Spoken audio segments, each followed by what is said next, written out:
पाकिस्तान में बहुत बड़ा मौशी बहरान आने वाला है। फैक्ट्रियां बंद हो रही हैं। 3 लाख अफराद बेरोजगार हो गए।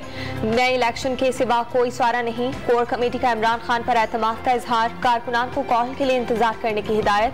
अगले 2 हफ्ते में फाइनल कॉल दी जाएगी। लंदन नून लीग की सियासी सरगर्मियों का मरकज बन गया। पीर को लीगी क़यादत की अहम बैठक की तैयारी। नवाज शरीफ की ज़ेर सदारत इजलास में पंजाब में मुमकिना तब्दीली पर मुशावरत होगी। वज़ीर आज़म शहबाज शरीफ भी लंदन रवाना हो गए। इलेक्शन मुकर्ररा वक्त पर होंगे। PTI के मुतालबे पर वफाकी वजीर एहसन इकबाल का रद्द अमल। 2018 के इलेक्शन को नून लीग के लिए मुश्किल तरीन इंतखाबात करार दे दिया। आर्मी चीफ की तैनाती आईनी फरीजा वक्त पर अदा किया जाएगा। वजीर दिफा ख्वाजा आसिफ ने मुद्दत मुलाजमत में तौसीक का तासुर रद्द कर दिया। वाज़ेह कर दिया कि इमरान खान क्या चाहते हैं उससे कोई फर्क नहीं पड़ता।